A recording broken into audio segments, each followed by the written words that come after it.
Are you looking for the best smartwatches? In this video we will look at some of the 6 best smartwatches on the market. Before we get started with our video, we have included links in the description. So make sure you check those out to see which one is in your budget range. Starting at number 1. Apple Watch Series 10. I've been using an Apple Watch since 2015, and it's still my favorite option. The Series 10 is the latest version and came out in September. I've been using it for about a month, and the experience is nearly identical to last year's Series 9, which I loved, but it has some minor improvements that'll give it more longevity. Both models got a new water temperature sensor, a faster processor, a new titanium finish, and a slight increase in screen size, putting them at 42 and 46 millimeters. The Series 10 is truly a case of the best for most, whether you're a fitness enthusiast, sleep data nerd, or just someone who likes to check your notifications without pulling out your phone. It has all the basic functions of a good fitness tracker, including monitoring for runs, bike rides, and strength training. That, paired with its passive monitoring of things like your steps and heart rate, make it a viable option for those who like to keep an eye on their health but don't need precise data about today's run being faster than yesterday's. On the health front, the Series 10 can monitor your blood oxygen levels, though it's not a diagnostic tool, your heart rate, and any irregular rhythms, and your ovulation cycle.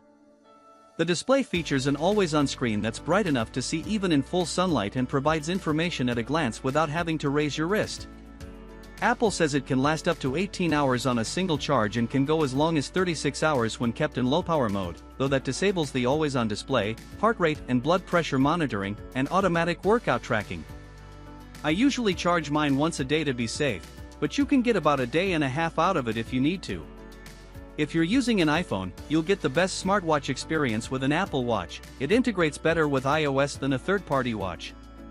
No other watch that works with the iPhone will allow you to download apps from the App Store, which can significantly expand your watch's capabilities. Apple Watch Series 10. Number 2. Apple Watch SA 2nd Gen, GPS 40mm. If you're new to the smartwatch game or are an intermediate athlete who doesn't need every metric possible, you should consider the more affordable Apple Watch SA. It starts out $200 cheaper than the Series 10, comes in slightly smaller 40mm and 44mm sizes, lacks ECG and blood oxygen monitoring, and doesn't have an always-on display. That said, it still covers all the bases of a good smartwatch. It can track your workouts, monitor your heart rate for peaks and lows as well as irregular rhythms, and track sleep and ovulation cycles, though the Series 10 also has the ability to give retrospective ovulation estimates, plus fall and crash detection. Number 3. Apple Watch Ultra 2. When the Apple Watch Ultra debuted in 2022, I assured myself I wouldn't need the extra features and that I'd be perfectly content with my Series 8. Then in 2023, after a week of testing the Apple Watch Ultra 2, I immediately started rearranging my budget. Its bigger screen, longer battery life, more durable design, and additional action button for quickly triggering workouts have left me reconsidering which model I'll be upgrading to. I think it outpaces the Series 10. However, I don't think the price point merits a best-in-class designation. The Ultra 2's 49mm display may seem alarmingly large, but even with my fairly small wrists, the display never feels cumbersome or overly flashy. The extra screen space allows for a more information-dense watch face that can display more complications, widgets, on a single screen to show you the weather conditions, your daily tasks, calendar events, or sleep and fitness tracking. Even if you're not heavy on fitness, you may appreciate the extra room if you hate squinting down at your wrist. The Ultra 2 has an additional button on the left side of the display known as the Action button. You can program it to quickly trigger a workout, timer, the watch's flashlight mode, or run a custom shortcut automation. Unlike the standard Apple Watch, the Ultra 2 is a bit trickier to fit to your wrist. If it's not set right, the position will depend on your wrist. It can dig into your skin a bit, which causes a good deal of discomfort. That's not an issue once you figure out your sweet spot, but it's not as straightforward as other smartwatches. The Series 10 is still an excellent option for most smartwatch users, but the Ultra 2's additional tweaks make it worthwhile for anyone who truly swears by getting things done on their wrist. Number 4. Samsung Galaxy Watch 7 40mm GPS. If you're on Android, especially a Samsung device, the Samsung Galaxy Watch 7 is the best smartwatch you can get. It works with any Android device that runs at least version 8 of Android, making it more compatible with other devices than an Apple Watch, though it's still tied to Android. Its 44mm casing didn't look too big or small on my wrist and made glancing at notifications from a distance squint-free.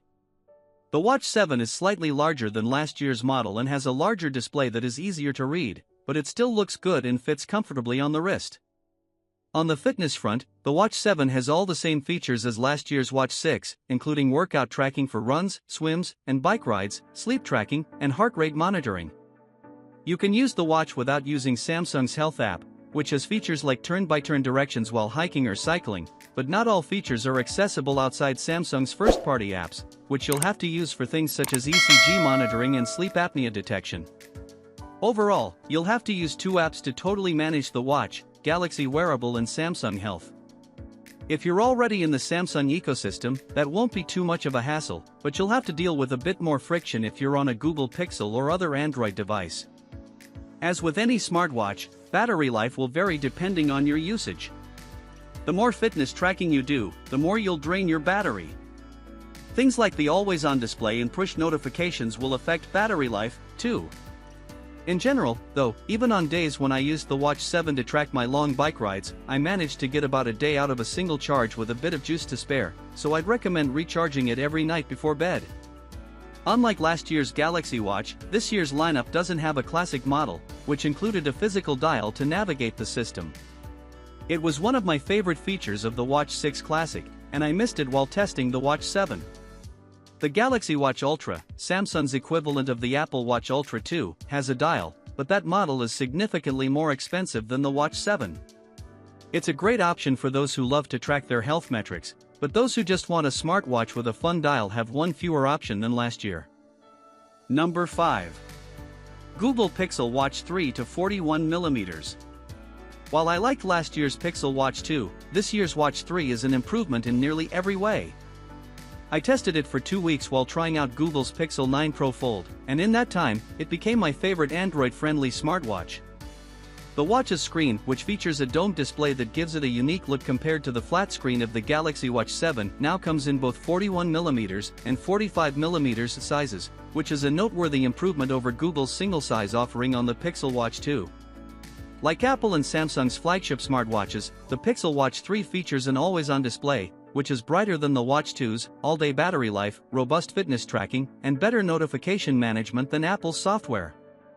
On the health front, it can monitor your heart rate for irregular rhythms, with FDA-approved ECG alerts, has sleep and workout tracking, comes with 6 free months of Fitbit Premium, and has Fitbit integrations like more accurate heart rate monitoring, AFib detection, stress monitoring, and sleep tracking. It'll also track your heart rate in zones depending on the intensity of your workout and give you guidance on pacing to prevent you from pushing yourself too far. Just like the Apple Watch, the Pixel Watch 3 can automatically start tracking workouts when it notices a spike in your activity, so you can quickly toggle the watch into workout mode once you've already started. This year's Pixel Watch also has some nifty new fitness updates, such as custom or AI-generated running workouts, cardio load measurements, a running dashboard with form analysis, and loss of pulse detection, only in Europe for now.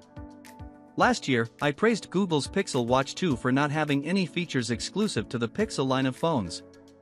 Unfortunately, that's not the case with this year's model. It's still true that the Pixel Watch 3 works better with Android devices made by manufacturers other than Samsung, but some minor features only work when paired with a Pixel phone. For instance, you can now unlock a Pixel phone automatically using the Pixel Watch 3 without having to use any biometrics or passcodes, just like on the Apple Watch, but this won't work if you have a non-Pixel Android phone. Number 6. Garmin Vívoactive 5. If you're not sure whether you can commit to Android or iOS for more than a year or two, or you like to lean heavily into the fitness aspect of wearables, get Garmin's Vívoactive 5, which works with both operating systems.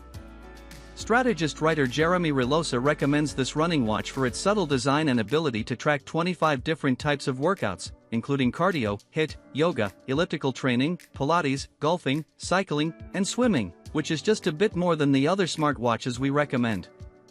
In addition to being a solid fitness tracker, the Vívoactive 5 has the longest battery life of any watch on this list, and it's not even close. This watch can last for up to 11 days on a single charge, meaning you might not even have to worry about bringing a charger with you if you're just going on a weekend trip. In exchange for longer battery life, you do lose the integration that true smartwatches like the Apple Watch and Pixel Watch offer. You won't be able to download the same apps, make payments from your wrist, or unlock your phone without passcodes or biometrics. Notification interactions are also more limited than what you can get with a first-party smartwatch. If you're mostly looking to track your workouts and stay on top of your health data, Garmin's tech can't be beat, but you won't get a full-blown smartwatch.